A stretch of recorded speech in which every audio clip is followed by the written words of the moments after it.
안녕하세요. 희생파산 전문 변호사 장현정입니다. 개인회생을 신청하고 개시 결정이 나서 변제금을 정해진 기간 동안 잘 납부를 해서 면책 결정까지 받아야지 최종적으로 끝나는데요. 변제기간 3년 내지 5년 동안 미납 없이 잘 납부를 해야지 최종 면책을 받을 수 있는데 채무자분들 중에 이 기간이 너무 긴데 줄일 수 없냐고 여쭤보시는 분들이 꽤 있으세요. 개인회생 면책을 받아야 다시 카드 사용도 가능하고 신용회복이 되다 보니까 혹시 중간에 돈이 생기면 일시불로 내고 한 번에 내고 일찍 면책을 받을 수 없는지 궁금해들 하시는데요.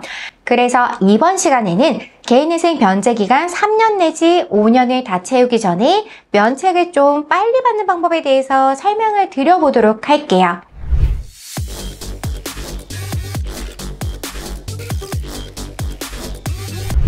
개인회생에서도 예외적으로 변제금을 일시불로 내고 면책받는 방법이 있어요. 바로 일시변제 제도라는 것인데요. 일시변제 제도는 정해진 기간 동안 변제금을 매월 분납하는 것이 아니라 일시금으로 남은 변제금을 한 번에 모두 다 납부하고 조기에 면책을 받는 제도예요. 채무자회생법 법률상 규정은 없는데요. 실무준칙에서 인정이 되어서 시행이 되고 있고 실제로 모든 법원이 이 제도를 운영을 하고 있어요. 서울희생법원의 경우에는 개인회생 실무준칙 444호에서 일시변제 제도를 인정하고 있는데요. 그런데 법원과 채권자를 속이고 개인회생 및 일시변제 제도를 악용하는 경우가 생겨서는 안 되잖아요.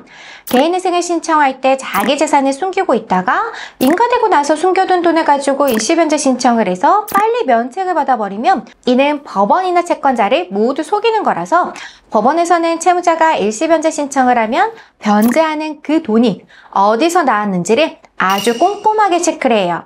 법원에서는 그 돈의 출처와 관련해서 금융거래 자료를 요구하고 자금 출처가 진실하다는 진술서 작성을 요청하는데요. 일시변제가 가능하려면 우선 채무자가 개인회생 신청할 때 신고한 소득 및 재산에 거짓이 일체 없어야 하고 회생 신청 당시에 신고된 채무자의 재산에 변동이 없어야지만 일시변제가 가능하게 되세요.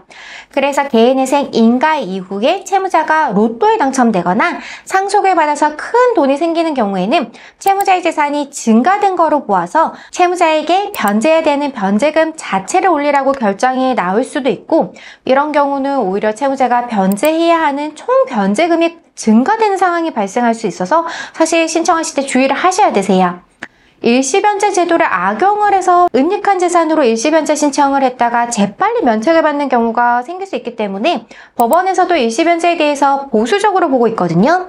그리고 인가 후에 얻은 재산으로는 일시변제가 안 되어서 실무상 매우 드물게 일시변제를 허용해주고 있는데요. 어떤 경우에 일시변제가 가능할까요?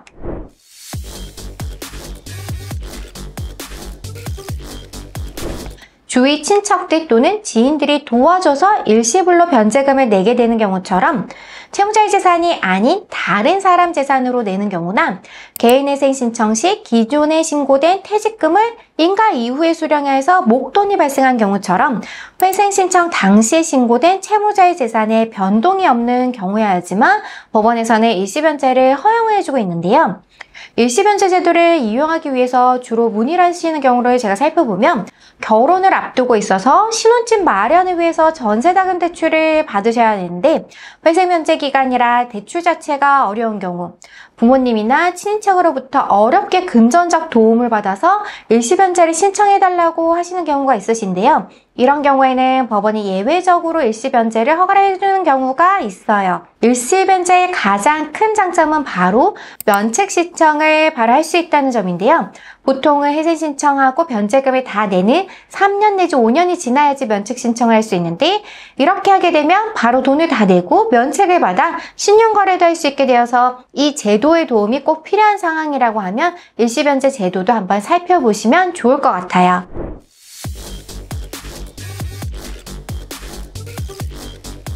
이번 시간에는 남은 변제금을 한 번에 납부하고 개인회생 면책을 받는 방법인 일시변제 제도에 대해서 알아보았는데요. 보다 궁금한 점이 있으시면 저희 법무법인에 전화로 문의를 주시거나 댓글을 남겨주시기 바랍니다.